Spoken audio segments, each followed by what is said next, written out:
Bismillahirrahmanirrahim. Now we'll discuss about the phase diagram. What are phase diagrams and how we can interpret them in terms of various phases. Okay, what is a phase? Phase is a region in the space or is a part of a material which is homogeneous throughout in terms of its composition, in terms of its crystal structure, in terms of its refractive index, in terms of its properties. Okay, so you're already familiar with various phases and states of the matter. Okay, so यहाँ पे example जिस तरह दी हुई है water की, यहाँ पे glacier है, साथ इसमें ग्लेशियर या बिग पार्ट ऑफ आइस, और यहाँ ये वाटर है, और एयर भी जो है इसके अंदर भी वाटर वेपर्स होते हैं. इसी के फेज डायग्राम यहाँ पे दिखाई हुई है. फेज डायग्राम में क्या है, इस एक्सिस पे टेम्परेचर है, लेट से इस पे प्रेशर है.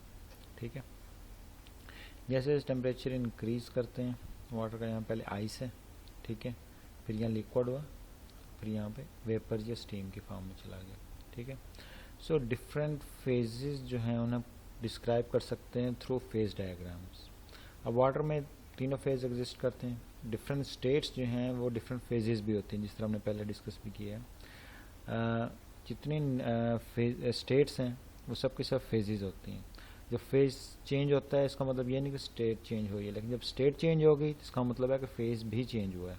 ठीक है, so state change is a subset of phase change. Phase का क्या, जिससे मैंने बताया था कि it's something that is homogeneous throughout. One particular phase has different properties than the other phase. जो सॉलिड और लिक्विड वाटर की कंपोजिशन तो चेंज है, लेकिन इसकी प्रॉपर्टीज डिफरेंट है, इसकी रिफ्रैक्टिव इंडेक्स डिफरेंट है, इसकी क्रिस्टल स्ट्रक्चर डिफरेंट है.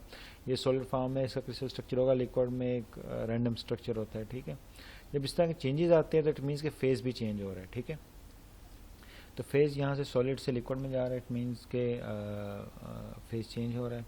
और ये विद टेम्परेचर भी चेंज हो सकता है, बिकॉज ऑफ प्रेशर भी हो सकता है. देखिए यहाँ से प्रेशर की वजह से जो वेपर्स हैं वो लिक्विड में, लिक्विड जो है वो चेंज हो सकता है वेपर्स के अंदर ना. ठीक है, सो फेज डायग्राम जो है वो डिस्क्राइब करते हैं बेसिकली कि at particular temperature, pressure and composition एक मटेरियल कौन से फेज में एग्जिस्ट करेगा या किस फॉर्म में एग्जिस्ट करेगा. लिक्विड होगा, सॉलिड होगा, गैशियस फेज में होगा, या विद इन सॉलिड भी जो है उसके कौन सा फेज होगा या कौन सा क्रिस्टल स्ट्रक्चर होगा. जिस तरह आपने ऑलरेडी एलोट्रॉपी और पॉलीमॉर्फिज्म पढ़ा होगा. पॉलीमॉर्फिज्म एज इन के एक मटेरियल जो एक से ज़्यादा फेजेस में एग्जिस्ट किया, एक से ज़्यादा टाइप्स ऑफ फेजेस में एग्जिस्ट कर सकते हैं. फॉर एग्जांपल फेमस एग्जांपल्स की कार्बन है, जो ग्रेफाइट भी बन सकता है, जो ग्रेफीन में हो सकता है, कार्बन नैनोट्यूब्स में हो सकता है, डायमंड शेप में हो सकता है. ठीक है, अब वो डायमंड है या ग्रेफाइट है, ठीक है, दोनों कंपोजिशन तो सेम है लेकिन उनकी क्रिस्टल स्ट्रक्चर डिफरेंट है, दोनों ही सॉलिड है. So with in A solid state एक मटेरियल एक से ज़्यादा फेजेस में एग्जिस्ट कर सकता है. ठीक है, सो एक ऐसी डायग्राम जो इन चीज़ों को डिस्क्राइब करे उसे हम फेज डायग्राम कहते हैं. ओके, अब इसमें अगर हम बात करें phase equilibrium, solubility limit. Solubility limit क्या होती है? Actually it's maximum limit up to which a material can dissolve in another material. ठीक है, तो अब यहाँ पे कुछ टर्म्स हैं, जैसे सोल्यूशन क्या होता है. सॉलिड सोल्यूशन की भी हमने पहले बात की थी, सोल्यूशन की बात की थी. सोल्यूशन एक चीज़ है जो सॉलिड, लिक्विड या गैशियस हो सकती है. ठीक है, but it's a single phase thing. So solution means one thing is mixed with another. ठीक है, लेकिन it forms a single phase, it completely dissolves into the other. जिस तरह हम शुगर या साल्ट की बात करें, सो वाटर में ऐड करें तो जब उसे मिक्स करते हैं तो डिजॉल्व हो जाता है. ठीक है, when it dissolves it becomes a solution, single phase thing. लेकिन अगर लेट से शुगर ऐड करते हैं वो डिज़ोल्व नहीं होती, then it will be a mixture of more than one phase, या mixture more than one materials कह लें, या मोर देन वन फेजेस. ठीक है, इसमें एक फेज होगा जिसमें जो है लिक्विड के अंदर डिज़ोल्व हो गई शुगर, एक वो फेज हो जाएगा. एक फेज जो होगा वो सॉलिड शुगर का होगा जो सेटल डाउन हो जाएगी नीचे. ठीक है, तो जो सेटल डाउन हो जाएगी तो इससे जो चीज़ बनेगी उसे हम मिक्सचर कहेंगे.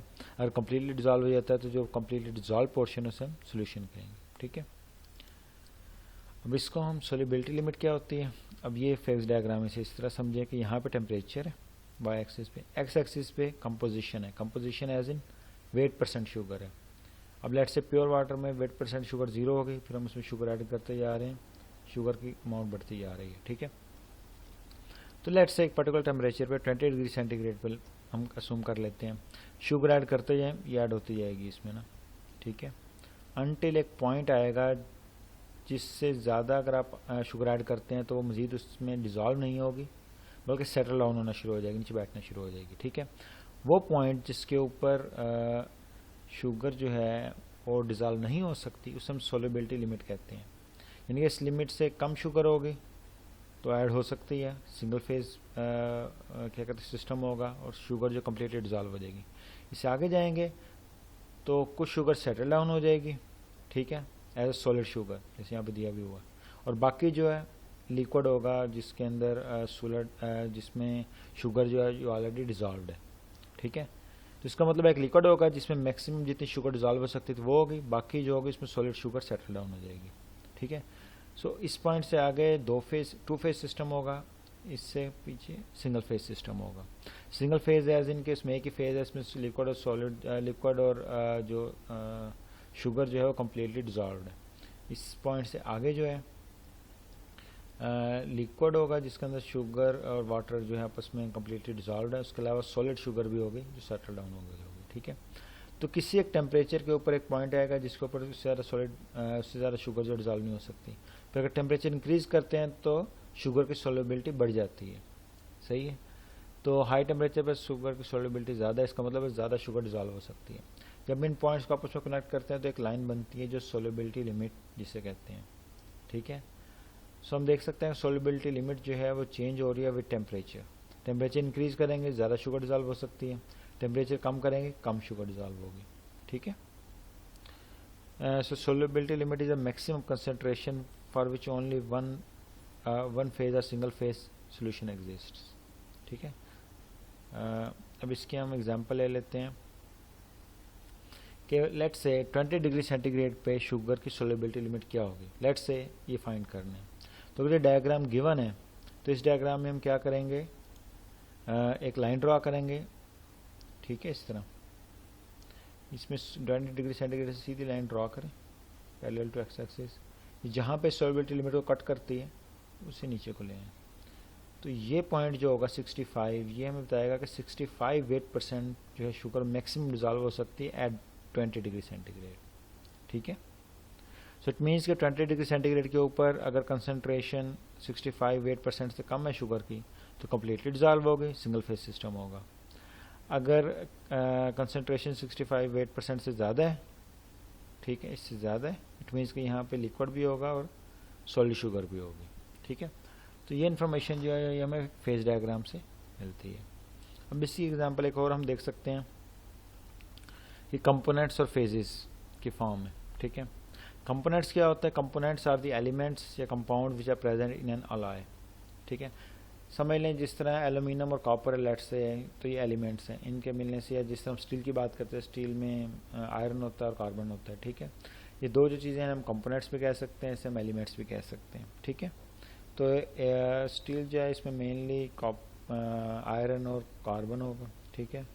तो इसके दो कंपोनेंट्स होंगे आयरन और कार्बन, ये दो एलिमेंट्स होंगे जिससे बना हुआ है, ठीक है। स्टील में और भी काफ़ी सारे एलिमेंट्स होते हैं लेकिन हम प्राइमरली जो है इसमें जो steel is an alloy of iron and carbon, इसमें मज़ीद अलॉय एडिशंस हो सकती हैं, जैसे कॉमन जो सरिया का है आयरन बार इसमें होती हैं, ठीक है। लेकिन अगर हम सिर्फ दो एलिमेंट्स की बात करें तो आयरन और कार्बन के मिलने से भी स्टील बनता है, तो इसमें दो जो ये एलिमेंट्स हैं दो कंपोनेंट्स होंगे, ठीक है। कंपोनेंट एक कंपाउंड भी हो सकता है, एक एलिमेंट भी हो सकता है। तो लेट्स से यहाँ पर जिस एल्यूमिनियम और कॉपर की बात हो रही है, तो फेजेस क्या होंगे, कंपोनेंट्स जो हैं वो यूजुअली होता है कि कंपोनेंट दूसरे में डिज़ोल्व हो सकता है। तो हमने बात की इस तरह फेजेस की तरह physically and chemically distinct material region, ठीक है। तो हम फेज को आमतौर पर alpha phase, beta phase, gamma phase इस तरह में डिनोट करते हैं। और एल्यूमिनियम कॉपर जो अलॉय है वो आमतौर पर लेट्स से उसको अगर हम बहुत हाई मैग्नीफिकेशन पे देखें, लेट्स से बहुत ज़्यादा जूम इन करके देखें तो इस तरह का स्ट्रक्चर नज़र आएगा। उसमें ये जो डार्कर पोर्शन नज़र आ रहा है ये अल्फ़ा फेज़ है, जो बीटा पोर्शन नज़र आ रहा है लाइटर फेज़ है, ठीक है। अब अल्फ़ा फेज़ जो है इसकी प्रॉपर्टीज़ डिफरेंट होंगी, बीटा फेज़ की प्रॉपर्टीज़ डिफरेंट होंगी, ठीक है। अभी दोनों ही एल्यूमिनियम और कॉपर से बने हुए हैं, ठीक है, ये फेज़ भी ये फेज़ भी। लेकिन क्या होगा कि इसमें अल्फ़ा फेज़ जो है इसकी प्रॉपर्टीज़ डिफरेंट होंगी, बीटा की डिफरेंट होंगी। अल्फ़ा फेज़ का क्रिस्टल स्ट्रक्चर यूजुअली डिफरेंट होगा, बीटा का डिफरेंट होगा, केमिकल कंपोजिशन कुछ डिफरेंट होगी, ठीक है। सो डिफरेंट फेजेस जो हैं they can form with in same material, ठीक है। सो ये एक डिफरेंस है कंपोनेंट्स और फेजेस का कि लेट्स से अल्फ़ा फेज जो है मे बी इसके अंदर कुछ एल्यूमिनियम कॉपर आपस में डिज़ोल्व हुए हुए हैं, ठीक है। सो एल्यूमिनियम और कॉपर आपस में डिज़ोल्व होकर एक नया फेज़ बना लेंगे और एक दूसरा मटेरियल जो है वो प्योर फॉर्म में भी एग्जिस्ट कर सकते हैं, ठीक है। तो ये दोनों जो होंगे मटेरियल्स, ये दोनों को एग्जिस्ट कर रहे हैं, जिससे आपको यहाँ नज़र भी आ रहे हैं, ठीक है। और ये डिफरेंट फेजेस बना रहे हैं, ठीक है। Phases are different from the components. Phases as in जो कह सकते हैं it's physically and chemically distinct material regions, या phase is a portion of a material which is chemically homogeneous, physically distinct, have the same properties throughout in terms of composition, जिस तरह हमने बात की है, कोई वेरियस फिजिकल प्रॉपर्टीज जिसमें refractive index भी आता है, क्रिस्टल स्ट्रक्चर भी आता है, सारी चीज़ें आती हैं, ठीक है। और जिस हमने बात की कंपोनेंट्स की बात की, कंपोनेंट्स इस तरह भी आप समझ सकते हैं। लेट्स से हम कार्बन की जिस तरह हमने बात की थी, कार्बन जो है वो एक कंपोनेंट है। अब कार्बन डायमंड फॉर्म में भी एग्जिस्ट कर सकता है, ग्रेफाइट फॉर्म में भी। वो दोनों जो है वो डिफरेंट फेजेज हैं इस कंपोनेंट की, ठीक है। तो डिफरेंट फेजेज होंगे तो इसकी डिफरेंट प्रॉपर्टीज़ होंगी। इस तरह ये दो कंपोनेंट्स हैं तो इनके ये डिफरेंट फेजेज में एग्जिस्ट कर सकते हैं, ठीक है, जिस तरह इस माइक्रोस्ट्रक्चर में है। अब इसमें अगर हम फर्दर बात करें वंस अगेन लिक्विड सोल्यूशन की, दैट इज सिरप भी कहते हैं जिसे, वाटर शुगर सिस्टम की अगर हम बात करें तो टेम्परेचर इंक्रीज़ करने से और कंपोजिशन चेंज करने से सोल्युबिलिटी लिमिट चेंज होती है। So thing is temperature change करने से किस तरह चेंज होती है हम ये देख सकते हैं कि फॉर एग्ज़ाम्पल 20 डिग्री सेंटीग्रेड पे एक मटेरियल 20 डिग्री सेंटीग्रेड पे ये जो वाटर शुगर सिस्टम है ये टू फेज सिस्टम होगा। 20 डिग्री सेंटीग्रेड पे क्या होगा, कंसनट्रेशन इस पे लेट से 70% कंसनट्रेशन है, 20 डिग्री सेंटीग्रेड टेम्परेचर है, तो यहाँ पे दो फेजेज एग्जिस्ट कर रहे हैं, ठीक है, लिक्विड भी है और सॉलिड भी है। जो कि ये सॉल्युबिलिटी लिमिट जो है इसे हम इस साइड पे हैं, तो जब भी इस साइड पे होंगे लिक्विड भी एग्जिस्ट करेगा, सॉलिड भी करेगा।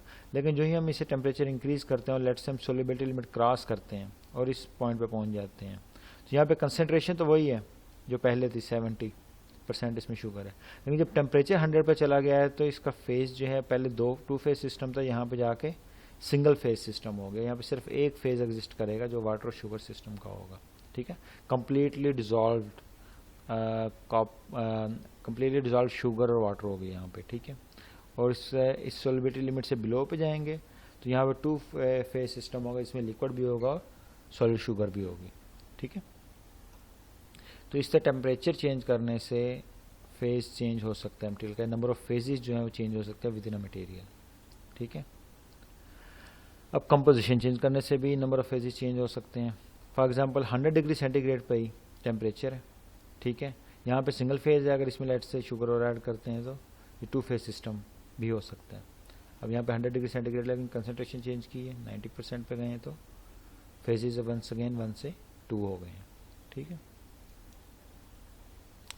अब हम इसी तरह बात करते हैं कि क्या क्राइटेरिया है सॉलिड सोलेबिलिटी का। ये तो हमने पहले लिक्विड की बात की, हम सॉलिड की बात करें। फॉर एग्जांपल अगर हम निकल कॉपर सिस्टम की बात करें, सोल्यूशन की बात करें, तो निकल और कॉपर जो है आपस में कम्प्लीटली डिजॉल्व हो जाते हैं, लिक्विड स्टेट में भी और सॉलिड स्टेट में भी। इनका कोई नया फेज नहीं बनता, जितने मर्जी कॉपर के अंदर लिक्विड ऐड कॉपर के अंदर निकल ऐड कर लें, निकल के अंदर जितना मर्जी कॉपर ऐड कर लें, इसका कोई नया फेज नहीं बनता।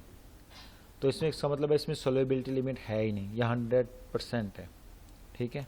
विच मीन्स कि जहाँ जैसे यहाँ पे सोल्युबिलिटी लिमिट दिखाई हुई है, कॉपर निकल के केस में ये है ही नहीं, ठीक है। जितना मर्जी कॉपर ऐड करते हैं निकल के अंदर वो 100% तक कोई नया फेज नहीं बनेगा। इसका रीज़न क्या है, क्योंकि निकल और कॉपर का क्रिस्टल स्ट्रक्चर सिमिलर है, इलेक्ट्रोनेगेटिविटी सिमिलर है और उसका इसका जो एटॉमिक साइज़ है वो भी सिमिलर है। क्रिस्टल स्ट्रक्चर सिमिलर है, इसलिए इसका मतलब यह कि एक मटेरियल जो है दूसरे मटेरियल को इजीली रिप्लेस कर सकते हैं। इलेक्ट्रोनेगेटिविटी सेम है, इसका मतलब है इनका आपस में केमिकल रिएक्शन नहीं होगा। रेडियस भी सेम है, इसका मतलब है कि एटॉमिक साइज सेम है, एक एटम जो दूसरे को रिप्लेस करेगा तो ओवरऑल क्रिस्टल स्ट्रक्चर जो है उस पर मसला नहीं होगा, वो डिस्टॉर्ट नहीं होगा, ठीक है। इसलिए इसमें सोल्युबिलिटी लिमिट नहीं है और ये कम्प्लीटली डिजॉल्व कर लेते हैं एक दूसरे को, ठीक है। लेकिन कुछ मटेरियल जो हैं वो कम्प्लीटली डिज़ोल्व करते हैं, बाकी जो हैं वो टू फेज सिस्टम भी बना सकते हैं। ओके, अगर हम यही कॉपर निकल सिस्टम की मज़ीद बात करें, इसकी फेज डायग्राम देखें तो कुछ इस तरह नज़र आती है। इस पर क्या होता है कि लेट्स से जब निकल की परसेंटेज इंक्रीज़ कर रहे हैं, ठीक है, यहाँ पे 100% कॉपर है, यहाँ पे 100% निकल है, और यहाँ जैसे जैसे हम इधर जाते हैं तो निकल की परसेंटेज इंक्रीज़ करती जाती है। यहाँ पे 20% निकल है, इट मीन्स कि 80% कॉपर है। ठीक है, इस तरह की फेज डायग्राम नज़र आएगी। क्या होगा, हाई टेम्परेचर पे सारा का सारा मटेरियल लिक्विड है, रूम टेम्परेचर पे या लो टेम्परेचर पे सारे का सारा मटेरियल जो है वो सॉलिड फॉर्म में, सॉलिड सोल्यूशन है। Alpha as in FCC solid solution, ये एक फेज़ है। तो जब हम इसे लिक्विड से सॉलिड में कन्वर्ट हो रहा होता है तो ये नहीं होता कि एक पर्टिकुलर टेम्परेचर पे सारे का सारा मटेरियल जो है वो लिक्विड से सॉलिड में कन्वर्ट हो जाएगा। इस वजह से यहाँ पे आपको इस तरह की एक ओवल शेप सी नज़र आ रही है। इसमें अपर लिमिट को जो है इसे लिक्विड स्लाइन कहते हैं, लोअर को सॉलिड स्लाइन कहते हैं। जब मटेरियल यहाँ से लिक्विफाई करना शुरू करते हैं, ठीक है, तो इस पॉइंट से जब नीचे जाते हैं तो मटेरियल जो है सॉलिडिफाई होना शुरू होता है।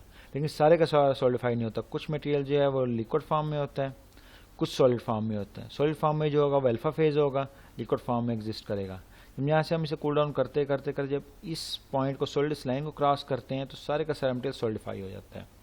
सो इट मीन्स कि सॉलिड लाइन से नीचे जो है सारे का सारा मटेरियल जो होगा वो सॉलिड होगा, अल्फा फेज में होगा। इस लिक्विड लाइन से ऊपर जो होगा सारे का सारा मटेरियल लिक्विड फेज में होगा, और इन दोनों के दरमियान जो है कुछ लिक्विड फेज में मटेरियल होगा और कुछ अल्फा फेज में मटेरियल होगा। ठीक है, सो इट मीन्स कि इस पूरी डायग्राम में 3 फेज एग्जिस्ट करते हैं, जिनमें से 3 रीजन्स हैं, जिसमें से यहाँ इस रीजन में सिर्फ लिक्विड एग्जिस्ट करेगा, इस रीजन में सिर्फ सॉलिड एग्जिस्ट करेगा, इस रीजन में लिक्विड और सॉलिड दोनों एग्जिस्ट करेंगे। ठीक है, अब हम कह सकते हैं कि बाइनरी सिस्टम है, क्योंकि इसमें 2 मटेरियल हम यूज़ कर रहे हैं, जस्ट 2 कंपोनेंट्स हैं इसके अंदर ना। ठीक है, यहाँ पे हम टेम्परेचर का इफेक्ट कंसिडर नहीं कर रहे, और इसमें हम प्रेशर का इफेक्ट कंसिडर नहीं कर रहे, प्रेशर को 180 हम असूम कर रहे हैं। मोस्टली जब सॉलिड स्टेट या एलॉयज़ की हम बात करते हैं तो मोस्टली इस पर प्रेशर का इम्पैक्ट जो होता है मिनिमम होता है, तो इसलिए हम यूजुअली जो हम इसमें फेज डायग्राम डिस्कस करते हैं इसमें हम टेम्परेचर और कंपोजिशन का इफेक्ट कंसिडर कर रहे होते हैं या डिस्कस कर रहे होते हैं।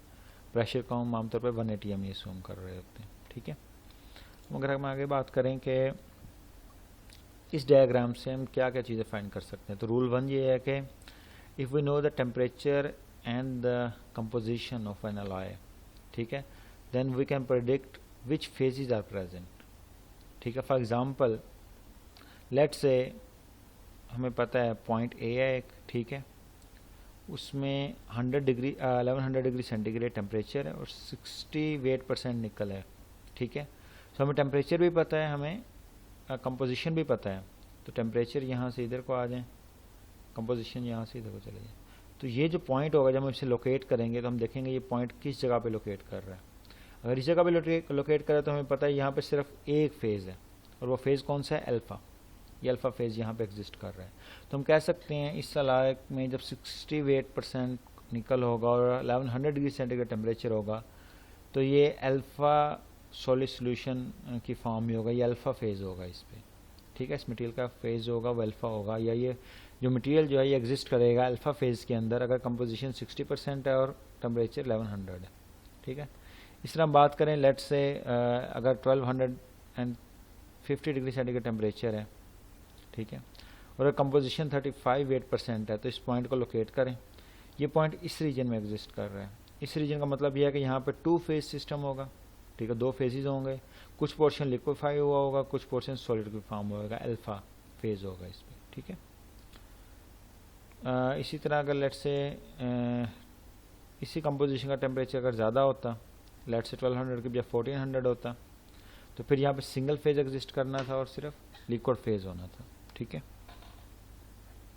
इस तरह हम फर्दर बात करें कि सेकंड रूल कह लें या सेकंड मेथड कह लें, सेकंड इन्फॉर्मेशन कह लें जो हमें फाइंड आउट कर सकते हैं फेज डायग्राम से कि हमें टेम्परेचर कंपोजिशन पता है, then we can determine weight fractions of each phase. For example let's say हमें कंपोजिशन पता है, ठीक है, कंपोजिशन क्या 35.8% निकल, ठीक है, 35.8% यहाँ पर हमने कर लिया।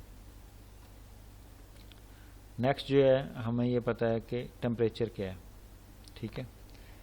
अगर टेम्परेचर जो है वो हाई है, टी ए है, ए पॉइंट पे है टेम्परेचर, देन इट मीन्स सिर्फ ए फेज एग्जिस्ट करेगा। अगर फेज ही सिर्फ ए एग्जिस्ट कर रहा है तो इसका मतलब है वो 100% है या 1 है। फ्रैक्शन हो तो 1 कह लेंगे, परसेंटेज होगी तो 100% कह लेंगे, ठीक है। तो वेट फ्रैक्शन जो लिक्विड की है 100% है। तो हम सिर्फ ये भी लिख सकते हैं क्योंकि अल्फ़ा तो है ही 0 ना, तो दो चीज़ें हम बता सकते हैं, दो तरह से इसे लिख सकते हैं। लेट्स से 35.8% निकल है, तो पॉइंट ए के ऊपर या इस टेम्परेचर के ऊपर 100% जो होगा वो लिक्विड एग्जिस्ट करेगा, या वेट फ्रैक्शन 1 होगी, बस इतना लिख दें। ये ना भी लिखें तो कोई मसला नहीं है, ठीक है। लेकिन अगर हम नेक्स्ट पॉइंट डी पे बात करें तो सिर्फ जो होगा लिक्विड 0 होगा, सिर्फ अल्फ़ा फेज एग्जिस्ट करेगा, 100% कह लें, या वेट फ्रैक्शन उसकी 1 होगी। इनके टोटल जो है फ्रैक्शन मीन्स आउट ऑफ 1, तो परसेंट मीन्स आउट ऑफ 100, तो 100% जो होगा अल्फ़ा फेज होगा, या 1 फ्रैक्शन जो होगी या 1 जो टोटल जो है वो अल्फ़ा फेज एग्जिस्ट करेगा, ओके। लेकिन अगर पॉइंट जो है वो बी है, ये पॉइंट है, तो इट मीन्स कि इस यहाँ पे लिक्विड फेज भी एग्जिस्ट करेगा, सॉलिड फेज भी एग्जिस्ट करेगा, लिक्विड प्लस अल्फ़ा दोनों फेज एग्जिस्ट करेंगे। तो अल्फ़ा फेज कितना होगा और लिक्विड फेज कितना होगा, इसे हम कहते हैं इस पॉइंट के ऊपर एक टाई लाइन ड्रा करेंगे, इस तरह की लाइन ड्रा करेंगे, ठीक है। ये लाइन एक्स एक्सिस के पैरेलल ड्रा करेंगे इस पॉइंट के ऊपर, ठीक है। लाइन ड्रा कर ली तो ये सॉलिडस लाइन को भी यहाँ पे कट करेगी और लिक्विडस लाइन को भी कट करेगी। जिस जिस पॉइंट को कट कर रही है इस पॉइंट को मार्क कर लें, सॉलिडस लाइन पे इस पॉइंट पे कट कर रही है, लिक्विडस लाइन को इस पॉइंट पे कट कर रही है, ठीक है। तो यहाँ पे दो फेज एग्जिस्ट कर रहे हैं जिस तरह हमें पता है। लिक्विड फेज जो होगा वो कितना एग्जिस्ट कर रहा है, हम किस तरह कैलकुलेट करेंगे, liquid phase is equal to, liquid phase इस साइड पे है तो इस साइड का पोर्शन लेंगे, कितनी लेंथ है, इसे हम इसके ऊपर स्केल रख के भी मेजर कर सकते हैं, ठीक है। या आप इन दो पॉइंट्स का डिफरेंस भी ले सकते हैं जो कंपोजिशन में यहाँ पे गिवन है, ठीक है। सो लेट्स से ये पॉइंट जो है 35 वेट परसेंट पे है, ये पॉइंट जो 43 वेट परसेंट पे है, तो 43 में से 35 माइनस कर दें, 43 माइनस 35 ये लेंथ आ जाएगी, ये लेंथ यहाँ पे लिख ली, ठीक है। ये लेंथ जो है जिसे हम एस कह सकते हैं, डिवाइडेड बाय टोटल लेंथ, यहाँ से यहाँ तक, यहाँ से यहाँ तक की लेंथ, तो यहाँ से यहाँ तक की लेंथ क्या होगी, आर प्लस एस। ये कितनी होगी, ये टोटल लेंथ, इस पॉइंट में से ये पॉइंट माइनस कर दें, ये 32 पे है, तो इन दोनों को माइनस करें तो इसका जो डिफरेंस जो आंसर आएगा वो ये आएगा 0.73। तो इसका मतलब है कि 0.73 वेट फ्रैक्शन जो है वो लिक्विड फेज की है यहाँ पे, यानी कि 0.73 फ्रैक्शन या 73% बाय वेट जो है इस पॉइंट के ऊपर लिक्विड एग्जिस्ट करता है। अब अल्फ़ा फेज कितना होगा, अल्फ़ा फेज इस साइड पे है, ठीक है, तो इसका मतलब हम ये वाली लेंथ इस पॉइंट के अपोजिट आर साइड वाली लेंथ कंसीडर करेंगे। सॉलिड इस साइड पे है, अल्फ़ा फेज इस साइड पे है, तो हम ये वाली लेंथ कंसीडर करेंगे। लिक्विड फेज इस साइड पे है तो हम ये वाली लेंथ कंसीडर करेंगे। तो सॉलिड के लिए क्या होगा, आर लेंथ फाइंड करेंगे, इस पॉइंट से इस पॉइंट तक क्या का डिफरेंस कितना होगा, ये लेंथ कितनी है, तो ये होगा 35 माइनस 32, ठीक है, divided by once again total length, जिस तरह परसेंटेज का फार्मूला होता है या फ्रैक्शन का फार्मूला होता है, इससे डिवाइड कर दें टोटल से, तो आंसर आएगा 0.27, ठीक है। इसका मतलब 0.27 या 27% जो है वो सॉलिड फेज होगा। तो इट मीन्स कि अगर टेम्परेचर जो है वो बी पॉइंट पे है और कंपोजिशन इसकी 35.8% है, तो इस कंपोजिशन पे 73% लिक्विड होगा, 27% पोर्शन जो है वो सॉलिडिफाई हो गया होगा। जैसे हम नीचे आते जाएंगे सॉलिड पोर्शन बढ़ता जाएगा और इस पॉइंट को जब हम क्रॉस करेंगे तो सारे का सारा सॉलिड हो जाएगा। एक तो और ये चीज़ हम फाइंड कर सकते हैं फेज डायग्राम से, ठीक है। नेक्स्ट जो है हम हर फेज की जो है वो कंपोजिशन इंडिविजुअली भी फाइंड कर सकते हैं, ठीक है। क्या मतलब हुआ, अब ये देखें, लेट से वही 35-8% है, ठीक है। तो लेट से अगर टेम्परेचर जो है वो ए पॉइंट पे है तो इसका मतलब क्या क्या है, 100% लिक्विड है यहाँ पे, ऐसे ही है। अब 100% कंपोजिशन लिक्विड क्या है कि टोटल कंपोजिशन, क्या मतलब कि यहाँ पे 100% लिक्विड है तो उस लिक्विड की कंपोजिशन क्या होगी, ज़ाहिर लिक्विड की परसेंटेज कंपोजिशन जो होगी वो 35-8% उसमें निकल होगा, ठीक है, और बाकी जो है वो इसमें सॉलिड होगा, सॉरी 35-8% इसमें निकल होगा, बाकी इसमें कॉपर होगा, ठीक है। सो इट मीन्स कि इस पॉइंट के ऊपर लिक्विड जो है उसकी कंपोजिशन क्या है कि 35-8% उसमें निकल है, बाकी उसमें कॉपर है, ठीक है। अगर हम कूल डाउन करते हैं इस पॉइंट के ऊपर जो होगा वो कौन सा फेज एग्जिस्ट कर रहा होगा, सॉलिड फेज, जिसे हम अल्फा कहते हैं। यहाँ पे लिक्विड फेज एग्जिस्ट कर रहा है, एल फेज एग्जिस्ट कर रहा है, उसकी कंपोजिशन क्या है 35-8% उसमें निकल है, बाकी खुद बहुत कॉपर हो गया। जब सारा मटेरियल सॉलिडिफाई हो गया तब जो है वो वंस अगेन फेज ही एक एग्जिस्ट कर रहा है, तो ऑफ कोर्स जब उसमें 35-8% निकल है तो सेम सॉलिड के अंदर 35-8% ही निकल होगा, ठीक है। लेकिन जब हम बात करते हैं इस पॉइंट की, पॉइंट बी की, तो यहाँ पे लिक्विड फेज भी है, अल्फा फेज भी है, ठीक है। अब अल्फा फेज में निकल की कंपोजिशन क्या होगी और लिक्विड की कंपोजिशन क्या होगी, लिक्विड में निकल कितना होगा, ये भी हम फाइंड कर सकते हैं। इसके लिए वंस अगेन एक लाइन ड्रा करनी होगी, जिससे हमने टाई लाइन पहले ड्रा की थी, उससे टाई लाइन ड्रा करेंगे यहाँ इसके एक्स एक्सिस के पैरेलल। तो हम ये देखेंगे ये टाई लाइन जो है सॉलिडस लाइन को कहाँ पे कट कर रही है और लिक्विडस लाइन को कहाँ पे कट कर रही है, ठीक है। तो जिस जिस पॉइंट पे कट कर रही होगी यहाँ से लाइन नीचे को ड्रा कर देंगे, ठीक है। तो लिक्विड की कंपोजिशन क्या होगी, इस पॉइंट को नीचे को ड्रा करें तो जिस जो कंपोजिशन बनती है, ये देखें यहाँ से हमने टाई लाइन ड्रा की, ये टाई लाइन लिक्विडस लाइन को इस पॉइंट पर कट कर रही है, इसको नीचे ले आए, ठीक है। तो ये 32% निकल बनता है। सो क्योंकि ये इसे लिक्विडस लाइन को कट कर रहे हैं यहाँ पे, तो हम ये कहेंगे कि लिक्विड की जो कंपोजिशन होगी या इस साइड पे जो फेज है उसकी जो कंपोजिशन होगी वही 32% निकल होगी। और ये जो इधर से सॉलिड को जहाँ पे कट कर रही है, अल्फा फेज को जहाँ पे कट कर रही है लाइन को, सॉलिडस लाइन को कट कर रही है, ये 43% है।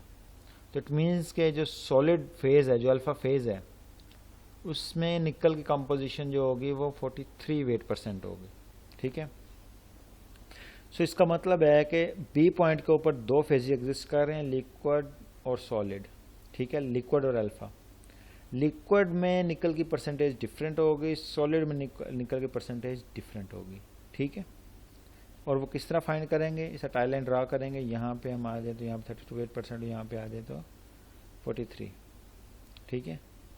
लेकिन किसी भी पॉइंट पे ऐसा नहीं होगा कि लेट्स हम यहाँ से यहाँ पे नीचे को, यहाँ से सॉलिड बनना स्टार्ट हुआ और ऐसा ऐसा ऐसा यहाँ पे सारे मटेरियल सॉलिडिफाई हो गया है, तो ऐसा नहीं होगा कि ओवरऑल अगर हम बात करें तो जो है निकल जो है वो 35-8% से बढ़ गया।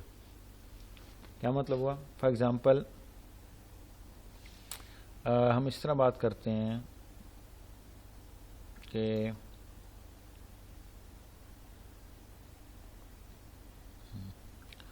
हम एग्जांपल इस तरह देख लेते हैं, हम दोबारा उसी पॉइंट पे आते हैं, ठीक है। हाँ जी यहाँ पे, ठीक है। अगर हम ये बात करें, यहाँ हम इस तरह समझ लें कि लेट से हमारे पास जो है वो 3 सर्कल्स हैं और 3 प्लस के सिंबल्स हैं, ठीक है। ये एक चीज़ है, ये दूसरी चीज़ है, ठीक है। तो कंपोजिशन क्या हो इन दोनों की, 50% इसमें प्लस साइन या 50% सर्कल्स हैं। तो लेट्स हम कहते हैं इसमें 50%, ये जो एक टोटल एक मटेरियल है इसमें 50% जो है वो सर्कल्स हैं, ठीक है। जिस तरह ये मटेरियल है इसमें कॉपर जो है निकल भी है, कॉपर भी है। तो लेट्स से कंपोजिशन लेते हैं, एक ये मटेरियल है जिसकी कंपोजिशन जो है इसमें 50% इसमें सर्कल्स है, 50% ये प्लस साइंस है, ठीक है। तो इन दोनों के मिलने से कोई फेजेस बन सकते हैं। लिक्विड फेज में लेट से क्या है कि ये दोनों कम्प्लीटली मिक्स हुए हैं, दोनों कंपोजिशन क्या होगी 50% लिक्विड में 50% ये है 50% ये है। ये कम्प्लीटली सॉलिडिफाई जब हो गया इसमें 50% प्लस साइन 50% ये हो गया। लेकिन अगर ये यहाँ पे है ठीक है तो इसमें दो टाइप के फेजेस बनते हैं। लेट से एक लिक्विड फेज बनता है एक अल्फा फेज बनता है। तो लेट से लिक्विड फेज के अंदर एक जो है वो लिक्विड फेज जो है उसके अंदर एक सर्कल चला गया है और दो प्लस के साइन चले गए हैं, ये लिक्विड बन गया है ठीक है। और जो अल्फा फेज है उसमें क्या हुआ है कि दो सर्कल्स हैं ठीक है और एक प्लस साइन है ठीक है, ये अल्फा फेज बन गया है ठीक है। अब आप ये देखें कि अल्फा फेज में सर्कल्स की कंपोजिशन डिफरेंट है, लिक्विड में सर्कल्स की कंपोजिशन डिफरेंट है ठीक है।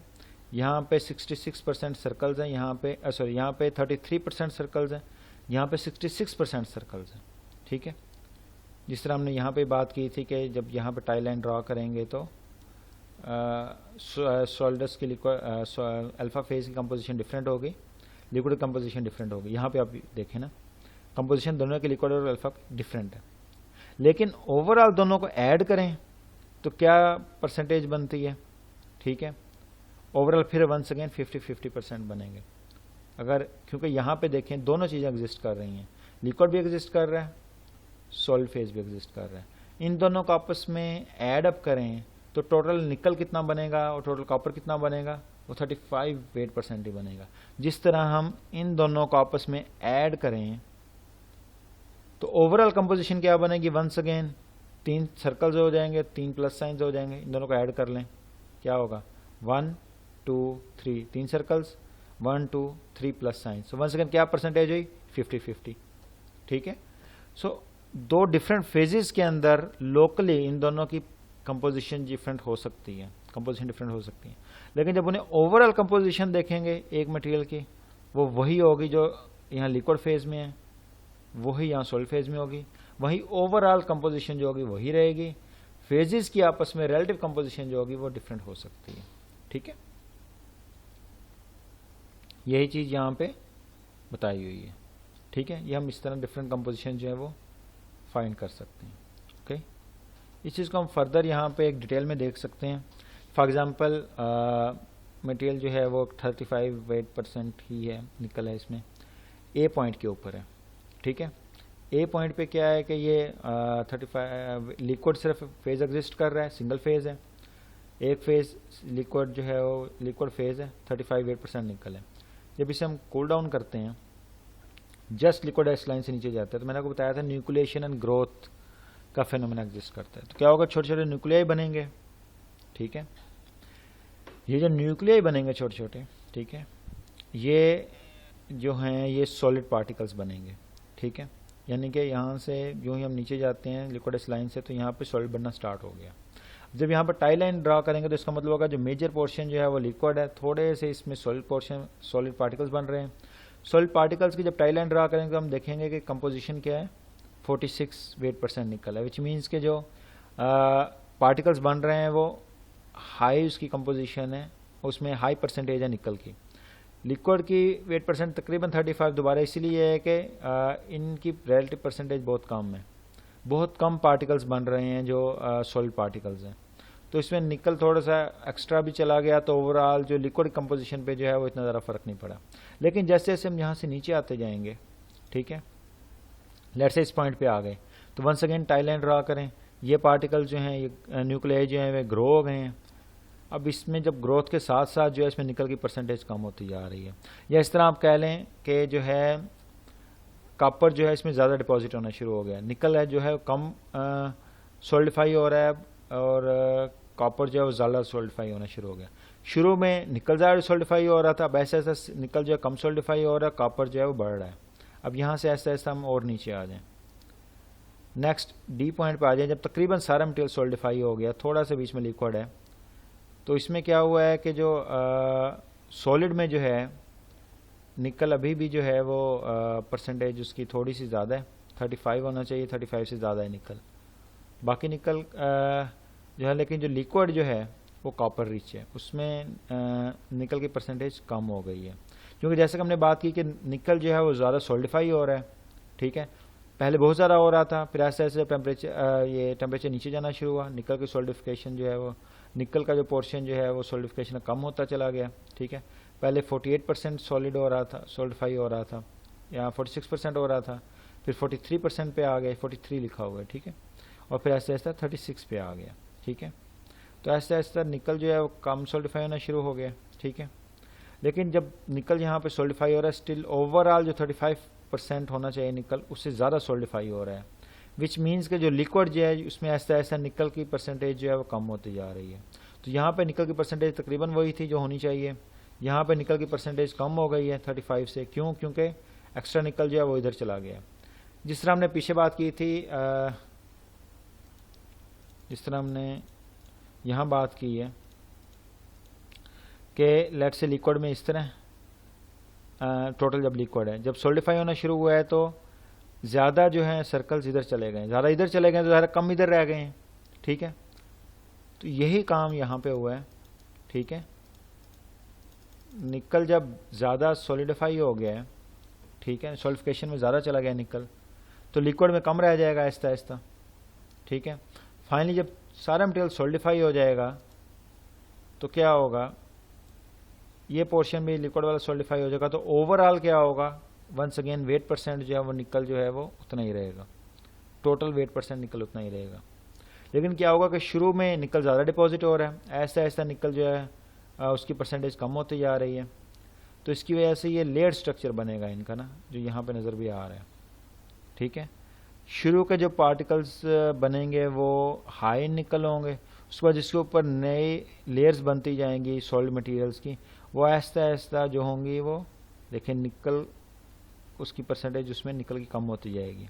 फाइनली जो होगा, जो लिक्विड जो है, जो लिक्विड बचा है वो जो सॉलिडिफाई होगा, तो उसमें निकल जो होगा वो काफ़ी कम होगा, ठीक है।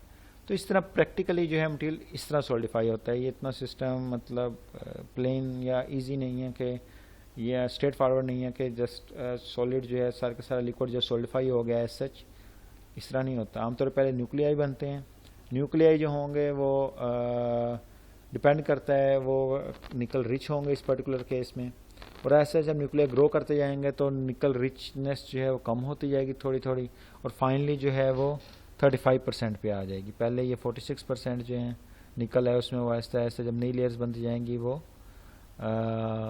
लेस कंसनट्रेशन होगी उसमें निकल की। लेकिन ओवरऑल वंस अगेन मैं आपको बताऊं कि इस यहाँ से यहाँ आते जा रहे हैं, चाहे यहाँ से गुजरते हो यहाँ तक आ रहे हैं, किसी भी पॉइंट पे ओवरऑल जो परसेंटेज है निकल की वो वही 35% ही रहेगी जो भी बने, ठीक है। रिलेटिव कंपोजिशन जो है दो डिफरेंट फेजेस की वो डिफरेंट हो सकती है, और वो हर पॉइंट पे डिफरेंट होती जाएगी, ठीक है। फाइनली यहाँ पे आ जाएंगे, यहाँ पे सारे सॉलिड की सेम हो जाएगी, ठीक है। अब इसकी केमिकल फिजिकल प्रॉपर्टीज़ पे क्या इफेक्ट आता है। अगर मैकेनिकल प्रॉपर्टीज़ पे बात करें तो कॉपर के अंदर जब निकल ऐड करते जाते हैं तो जिससे हमने पहले बात की थी सॉलिड सॉल्यूशन हार्डनिंग की, तो टेंसाइल स्ट्रेंथ बढ़ती जाती है। फाइनली एक पॉइंट ये आता है जिसके बाद जब निकल ऐड करना शुरू करते हैं, निकल और ऐड करते जाते हैं, समझे निकल प्योर फॉर्म में आना शुरू हो जाता है। लेट्स से जैसे 80% अगर इसमें निकल है तो इसका मतलब 20% जो हो गया वो कॉपर हो गया, ठीक है। तो जितने हमने जैसे हमने बात की थी सॉलिड सॉल्यूशन स्ट्रेंथनिंग की, तो सॉलिड सॉल्यूशन यहाँ पे कम सॉलिड सॉल्यूशन है, यहाँ पे मेजर जो है वो निकल है और थोड़ा सा इसमें कॉपर है, यहाँ पे ज़्यादा कॉपर है थोड़ा निकल है, ठीक है। तो ये जो रीजन है यहाँ पे कॉपर और निकल जो है ये दोनों काफ़ी ज़्यादा हैं। इट मीन्स कि सॉलिड सॉल्यूशन का जो इम्पैक्ट है वो यहाँ पे मैक्सिमम है, इस वजह से स्ट्रेंथ यहाँ पे मैक्सिमम है, ठीक है। इससे चाहे इधर जाएँ या इधर जाएँ मटेरियल प्योर होना शुरू हो जाता है। जैसे यहाँ पे देखें कि यहाँ पे 100% कॉपर है और यहाँ पे 100% निकल है। जैसे जैसे इसमें कॉपर ऐड करते जाते हैं ये देखें स्ट्रेंथ बढ़ती आ रही है, या कॉपर में जैसे निकल ऐड करते आ रहे हैं स्ट्रेंथ बढ़ती जा रही है। फाइनली एक मैक्सिमम पॉइंट आएगा वो डिक्लाइन आ जाएगा। यहाँ पे भी ऐसे ही है, जैसे मैंने बात की थी कि आमतौर पर जब स्ट्रेंथ बढ़ती है अलॉयज़ के अंदर तो इलोंगेशन कम होती है। तो जैसे जैसे कॉपर के अंदर निकल ऐड करते आ रहे हैं, ठीक है, इसमें परसेंटेज इलोंगेशन या डक्टिलिटी कम हो रही है। या निकल के अंदर जैसे जैसे कॉपर ऐड करते आ रहे हैं, इसमें निकल के अंदर कॉपर ऐड कर रहे हैं, ये देखें इलोंगेशन कम होती आ रही है, ठीक है, ऐसे कम होती आ रही है। तो प्योर निकल की इलोंगेशन भी ज़्यादा होगी, प्योर कॉपर की भी ज़्यादा होगी, लेकिन इनका जो अलाय होगा उसकी कम होगी। ठीक है, ओके, अल्लाह हाफिज़।